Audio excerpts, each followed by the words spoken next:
கர்த்தருடைய பரிசுத்த நாமத்துக்கு ஸ்தோத்திரம். இன்று நமக்கு அருளப்பட்ட தேவ வார்த்தை சங்கீதம் 95:7. அவர் நம்முடைய தேவன், நாம் அவர் மேய்ச்சலின் ஜனங்களும் அவர் கைக்குள்ளான ஆடுகளுமாமே. இந்த வசனத்தில் கர்த்தர் நமக்கு என்ன சொல்லி கொடுக்குறாங்கன்னா, அவர் தான் தேவன், நம்முடைய தேவன் அவர் ஒருவர் தான். அவர் தான் நம்மை வழி நடத்துகிற உருவாக்கின கர்த்தர். நாம் அவர் மேய்ச்சலின் ஜனங்கள். அவர் நம்மை மேய்க்கிறார். நம்மை உருவாக்கின கர்த்தர் நம்மை வழி நடத்துகிறார். மேய்க்கிறார்னா அவர் வழி நடத்துகிறார். அப்போ நம்ம அவரை கர்த்தராய் கொண்டே இருக்கும்போது, அவருடைய ஜனங்களாய் நம்ம இருக்கும்போது, அவர் நம்மை மேய்ப்பார். மேய்த்து வழி நடத்தி நமக்கு பாதைகளை காட்டி தருவார். அவர் கைக்குள்ளான ஆடுகளுமே.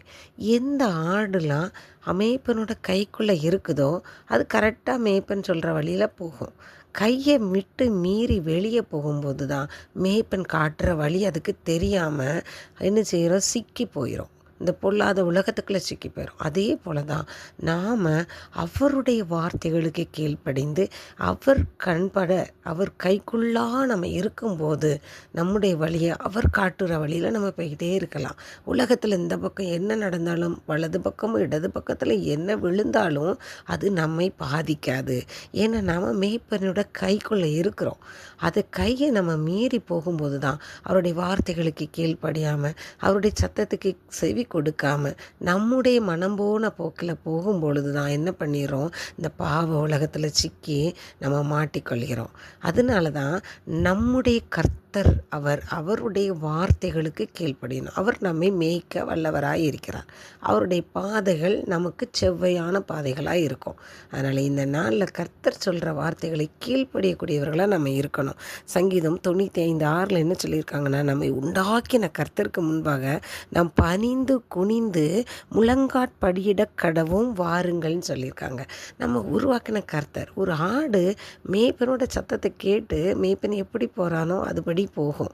எவ்வளோ தூரத்தில் மேய்ஞ்சிட்டு இருந்தாலும் மேய்ப்பனோட குரலை கேட்டு ஓடி வந்துடும். எத்தனை பேர் சத்தம் போட்டால் கூட அதுக்கு மேய்ப்பனோட குரல் நல்லா தெரியும். அதே போல தான் நாமும் கர்த்தராகிய இயேசு கிறிஸ்துவின் குரல் நம்மளுக்கு கேட்கக்கூடியவர்களாகவும் அவருடைய சத்தத்தை அறியக்கூடியவர்களாக நம்ம இருக்கும்போது நாம் அவர் காட்டுகிற வழியில் நம்ம நடக்க முடியும்.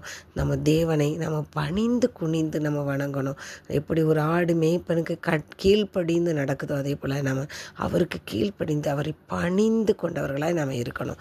ஸ்தோத்திர நன்றியோடு துதிக்கிற உங்களுடைய வார்த்தைகளுக்கு நன்றி அப்பா தகப்பனே. நாங்களும் சர்வ வல்லமையுள்ள தேவனை உமக்கு கீழ்ப்படிந்தவர்களாக, உமக்கு பயத்தோடு நடுங்கக்கூடியவர்களாக நாங்கள் இருந்து உம்முடைய வழியில் நடக்க நீங்கள் எங்களுக்கு கிருபை பாராட்டுங்க. இயேசு கிறிஸ்து மூலம் வேண்டிக் கொள்கிறேன் பிதாவே, ஆமீன்.